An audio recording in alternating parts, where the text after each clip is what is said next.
Bonjour, je suis le docteur Péquier-Pauline du CRPV d'Amiens et je vais vous présenter un sujet sur les effets indésirables neurologiques centraux ou neurotoxicité centrale des bêta-lactamines.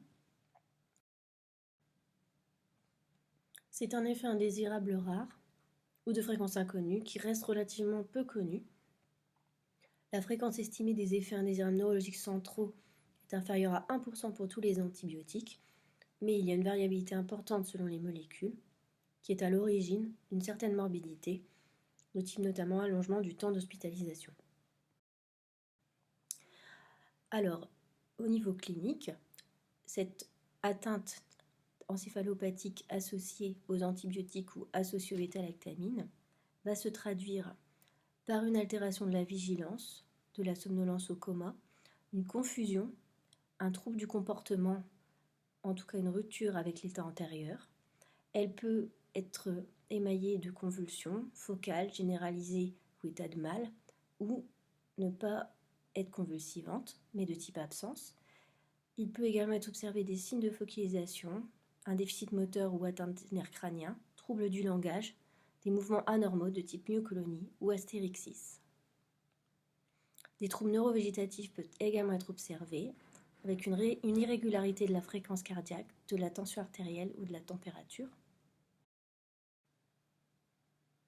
La suspicion de survenue de cet effet indésirable va pouvoir être confortée par la réalisation d'un bilan paraclinique comportant une imagerie de type scanner ou IRM cérébral permettant d'éliminer les autres étiologies aux troubles neurologiques, la réalisation d'un électroencéphalogramme qui va permettre de distinguer une encéphalopathie convulsivante ou non convulsivante et voire de mettre en évidence une encéphalopathie toxique, d'un dosage pharmacologique de l'antibiotique et selon le cas, la réalisation de biologie complémentaire permettant d'éliminer les autres diagnostics différentiels à l'encéphalopathie, par exemple une encéphalopathie métabolique, carentielle, toxique ou neurodégénérative.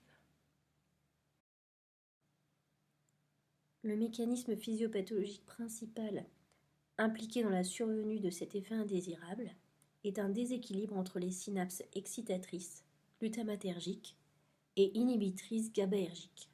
En effet, les bêta-lactamines vont diminuer l'inhibition GABAergique. Le deuxième mécanisme sous-tendant la survenue de cet effet indésirable est le passage à travers la barrière hémato-encéphalique, qui se compose de cellules endothéliales vasculaires au niveau des capillaires cérébraux tout à fait particulières, qui comportent de nombreux transporteurs d'efflux. Ceux-ci ont un rôle de contrôle du passage des molécules à travers de l'endothélium vasculaire et limitant la perméabilité de nombreuses molécules au travers. Et donc cette perméabilité peut être anormalement majorée, notamment en inhibant l'activité des transporteurs des flux.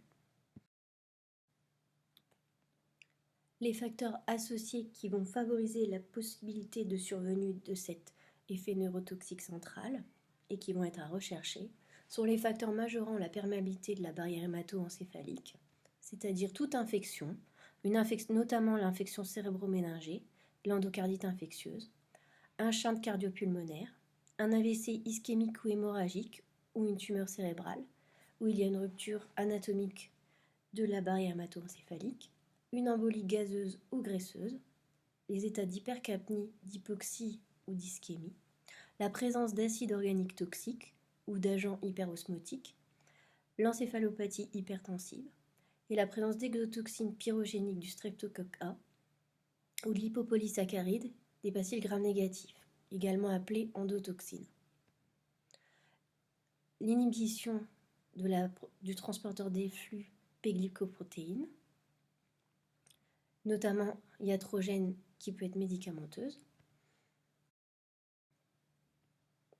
l'insuffisance rénale, parce qu'il y a une majoration des concentrations d'antibiotiques, une diminution de la liaison des protéines plasmatiques par hypoalbuminémie et une saturation de les flux par les toxines urémiques. Une pathologie neurologique préexistante ou un autre cofacteur neurotoxique, les âges extrêmes, un autre traitement neurotoxique ou néphrotoxique. Il faut également avoir à l'esprit que la dysbiose intestinale induite par les antibiotiques favorise la production de toxines et de substances amyloïdes pro-inflammatoires qui augmentent la perméabilité de la barrière hémato-encéphalique.